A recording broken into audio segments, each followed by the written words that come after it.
अस्सलाम वालेकुम। Welcome to MCPS online classes, class third, subject Hindi, Rimjhim, part 6। हमसे सब कहते।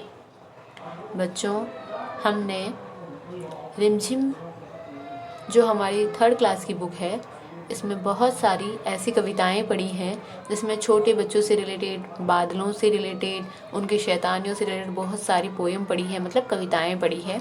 आज भी हम एक नई कविता पढ़ने जा रहे हैं जिसका नाम है हमसे सब कहते। इस कविता के जो लेखक हैं, इस कविता के जो कवि हैं, है ना, कविता लिखने वाले को कहा जाता है कवि और पाठ लिखने वाले को बोला जाता है लेखक। तो कविता को लिखने वाले जो हमारे कवि हैं वो आप सभी की तरह ही छोटे बच्चे बन गए हैं और छोटा बच्चा अपने आप को समझकर इस कविता को लिख रहे हैं। और इस कविता में वो क्या लिख रहे हैं बच्चों, तो आइए हम पढ़ते हैं। नहीं सूर्य से कहता कोई, धूप यहाँ पर मत फैलाओ। आप सभी को पता है हमारी पूरी दुनिया में सबसे ज़्यादा रोशनी देने वाला कौन है? सूरज है। तो सूरज को सूर्य भी कहा जाता है। सूर्य मतलब जो सबसे ज़्यादा धूप देता है, सबसे ज़्यादा रोशनी देने वाला। तो वो छोटा बच्चा बन रहा है और कह रहा है कि नहीं सूर्य से कहता कोई, सूरज को कोई ये नहीं कहता है कि धूप यहाँ पर मत फैलाओ। धूप का मतलब है सूरज की बहुत तेज धूप, सूरज की बहुत तेज रोशनी यहाँ पे चारों तरफ पूरी दुनिया पर मत फैलाओ। कोई नहीं चांद से कहता, उठा चांदनी को ले जाओ। कोई नहीं चांद से कहता। अब दूसरा शब्द यहाँ पर आया है चांद। तो आप सभी जब रात होती है तो सबसे बड़ा जो हमें रोशनी देने वाला जो तारा दिखाई देता है वो होता है चांद। तो वो कह रहा है कोई नहीं चांद से कहता कि अपनी चांदनी को यहाँ से ले जाओ। तो सूरज की जो लाइट होती है बेटा उसको कहते हैं धूप, सनलाइट। और चांद की जो लाइट होती है उसको बोला जाता है मून लाइट, मतलब चांदनी, है ना। तो चांद की चांदनी मतलब उसकी जो रोशनी है उसको यहाँ से उठा के ले जाओ। कोई सूरज को नहीं टोक रहा है कि अपना धूप मत फैलाओ, कोई चांद को भी नहीं टोक रहा है कि यहाँ से चांदनी को ले जाओ। कोई नहीं हवा से कहता, खबरदार जो अंदर आई। अब हमारी अर्थ पर चारों तरफ क्या है बच्चों? हवा है ना, जिससे हम सांस लेते हैं।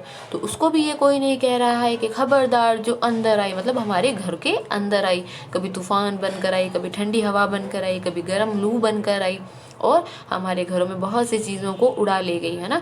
कभी पर्दे उड़ने लग जाते हैं उनसे, कभी चीज़ें, कभी कागज़, है ना, सामान उधर उधर हिलने लग जाता है। तो उसे तो कोई नहीं कहता है कि खबरदार जो अंदर आई, उसको कोई नहीं टोकता है। बादल से कहता कब कोई, क्यों जलदार यहाँ बरसाई। अब जब बादल होते हैं तो उन बादलों को भी कोई नहीं टोकता है। बादल का मतलब क्लाउड्स, है ना। आसमान में जो नीले रंग के, काले रंग के, सफ़ेद रंग के जो बादल होते हैं, जिनके बारे में हम आगे भी कविता पढ़ चुके हैं, है ना, घने घने बालों वाले, जब्बर जब्बर बालों वाले।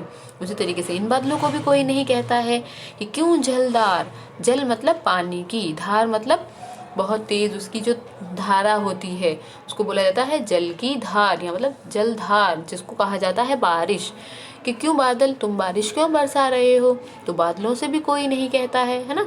तो ये कहने का मतलब है कि छोटे बच्चे अपने मन की बात कह रहे हैं कि सूरज को कोई नहीं कहता है धूप मत फैलाओ, चांद को कोई नहीं कहता है चांदनी मत लेकर आओ, हवा को कोई नहीं कहता है चारों तरफ उड़ो मत, सामान को मत उड़ा कर ले जाओ।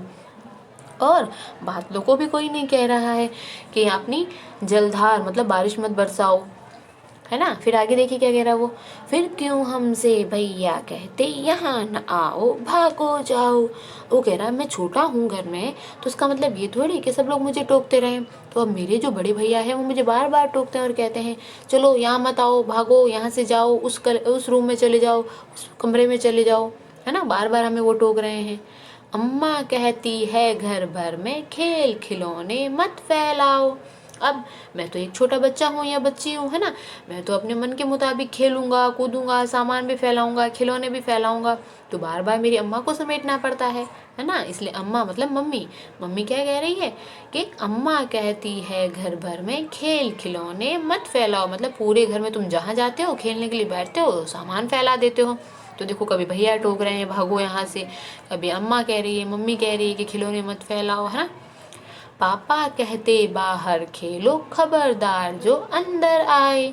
अब तीसरे दिन कौन टोक रहा है? हमारे पापा। अब पापा भी ऑफिस का काम करते रहते हैं, थके हारे आते हैं, कभी टीवी देखते रहते हैं या कोई अखबार पढ़ते रहते हैं, तो वो भी हमें टोकते रहते हैं कि जाओ यहाँ से, है ना, खबरदार जो अंदर आई। हवा को तो कोई नहीं टोक रहा है, लेकिन मुझे टोक रहे हैं कि अंदर मत आना, कमरे के अंदर मत आना, वरना तुम सामान तोड़ दोगे, फैला दोगे, है ना।